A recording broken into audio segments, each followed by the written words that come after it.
What's up, everyone? Welcome to the first of hopefully many ski resort review videos. Today I'm going to be talking about Steamboat and my experience there last January. Let's get into it.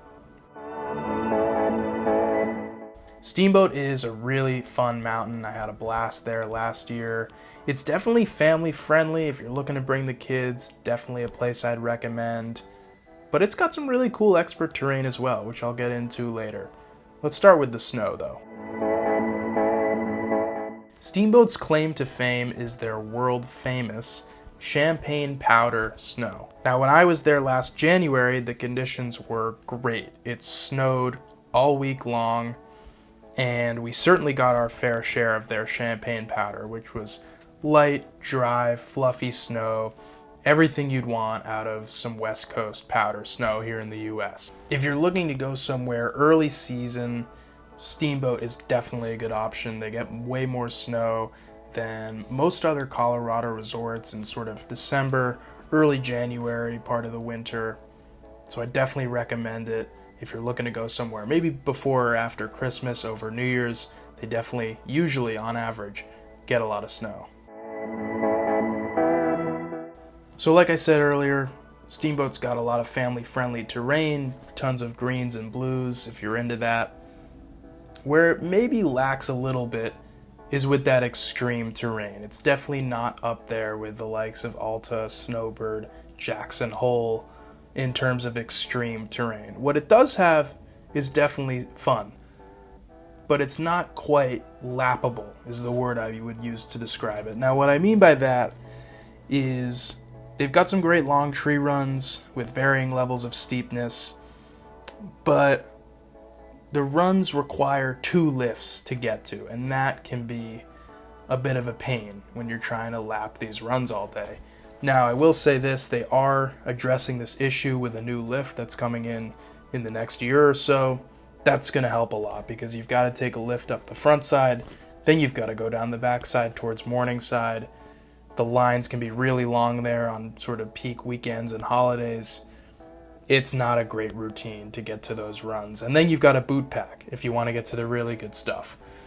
So I don't mind boot packing, but taking 2 lifts to get there really isn't ideal. The snow does hold well, and the runs sort of varying length. Some of them are pretty short, and then you've got to take a really long traverse to get out of there. In the case of North St. Pat's, which is a great run, I forget what the other one's called. They've got a few other runs that you don't necessarily need to take a long traverse out of, but all of those runs marked with the EX, standing for extreme terrain, require 2 lifts to get there. Hopefully that issue will be fixed. I think it will be, but that is a drawback. And the runs aren't super long to begin with, so it's a quick lap, and then you've got to take 2 lifts to get back there. So not ideal in terms of lappability, but still fun terrain. I would say it's not the most demanding terrain that I've skied, but certainly fun, certainly steep and packed with trees, which if you're into that, highly recommend. Like I said, not quite as lappable as I'd like them to be, not quite as long and demanding as I'd like them to be, but that's just in an ideal world, right? Still really fun terrain. Great tree skiing. That's really where Steamboat excels. They're known for their powder. They're known for their aspen glades. Tree skiing, if that's your go-to, Steamboat is a great option. They've got great runs all over the mountain, not just the extreme terrain. On the front side as well, off of Storm Peak, they have some great runs that we skied all week. Really nicely spaced trees, varying levels of steepness. I really enjoyed the tree terrain at Steamboat. They're known for that, and it showed when I was there. I wanted to focus more on the skiing in this video and the mountain itself, but have to mention Steamboat does have a great town. It's got good food all over the mountain and in town. It's got great lodging, condos, hotels. You'll definitely find a good place to stay if you decide to come to Steamboat. So overall, Steamboat is up there on my list. I wouldn't say it's quite at the top. I'll reveal maybe what's at the top later on in the season once I put out more of these videos, but really enjoyed my time there. Again, great snow. That was definitely the best part. It snowed when we were there all week, and the snow quality is fantastic. You know, I said that earlier.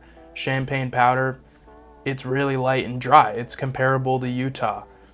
Really, really good quality snow. My only drawback with Steamboat is that lack of truly extreme terrain.